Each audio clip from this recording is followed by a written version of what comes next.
जिस तरह मैंने देखा, I was very surprise to see you that. And tell us something, the first time when you got the call, what was there in your mind? किस vision से आपने हाँ कहा, और वो जो सफ़र है उसकी बात तो करेंगे पहले. तो खतरों के खिलाड़ी एक ऐसा शो है जो I always wanted to be a part of.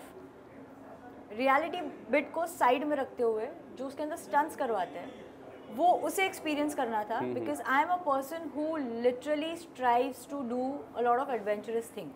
तो और उसके अंदर जितने भी स्टंट्स है उसके अंदर एडवेंचर पार्ट भी है बहुत ज़्यादा. और रियल लाइफ में ये सब चीज़ें करने, अगर मैं वेकेशंस पे भी जाती हूँ तो ये स्केल की जो एडवेंचरस चीज़ें हैं वो नहीं करने मिलती है. सो खतरों के खिलाड़ी was the only show where I always wanted to be a part of and it happened.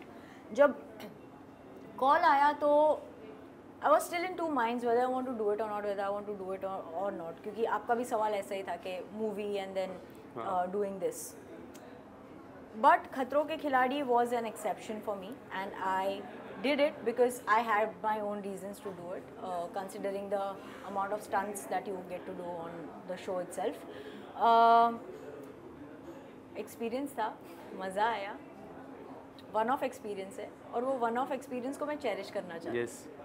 कब ये रियलिटी शो अगर आप बोलेंगे मेरे लिए तो, क्योंकि खतरों के खिलाड़ी स्टंट बेस्ड शो है, तो इसके अंदर आप क्या परफॉर्म करते हो, कैसे परफॉर्म करते हो. Obviously your luck also goes hand in hand because you are not the only one performing there, there are like other contestants also whom you are competing with. अब ज़रूरी नहीं है कि हमेशा आपका लक अच्छा हो. किसी का लक आपसे ज़्यादा भी चल सकता है कभी, और कभी कभी आपका लक किसी से ज़्यादा चल सकता है. वो टाइम पे डिपेंड करता है. That's totally fine. But the reality, I didn't know that reality. खतरों के खिलाड़ी मेरे दिमाग में तो यही था कि okay it is all stunt based. मुझे नहीं पता था कि उसके अंदर रियलिटी भी होती है. Because it's called reality show, a stunt based reality show. That's what I. Stunt based ना, reality of the stunts, not this reality. Okay. We'll get into that point also, but so yeah, that's why I said it was a great experience, a learning experience of many things, and I would love to keep this experience to a one-off thing only. I don't want to mix any other experiences on this. हमें ऐसे लगा कि Rohit sir आएंगे, हमें बताएंगे stunt क्या है, हमें जाके परफॉर्म करना है. एंड ऑब्वियसली आई थिंक इनका फॉर्मेट हर सीजन में चेंज होता है, तो ये टाइम उनका फॉर्मेट ऐसा था that we'll go and do the stunts and then the top 3 will meet Rohit sir and then Rohit sir will come and address us. तो वो ऑब्वियसली क्रिएटिव्स कॉल है वो.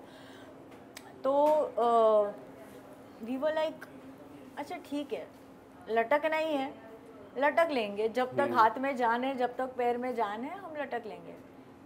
फिर जब हमें पानी में डुबा के निकाला है बाहर और डुबा के जो घसीटा है, तो जितने भी मोस्टली जिन्होंने अपना जो ग्रिप छोड़ा था, या तो ड्रैग किया गया था तभी छोड़ा था, या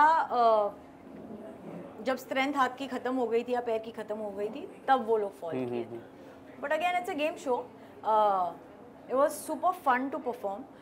जीतना नहीं जीतना वो बात की बात है. Hats off to Sundus, Arjit and Shiv, they did really well. But जितना मैं जानती हूँ, हम जितने भी 14 के 14 कंटेस्टेंट्स थे, हम सभी ने वो स्टंट बहुत ही एंजॉय किया, क्योंकि वो एक लौता स्टंट था जिसके अंदर हम सारे एक साथ परफॉर्म कर रहे हैं.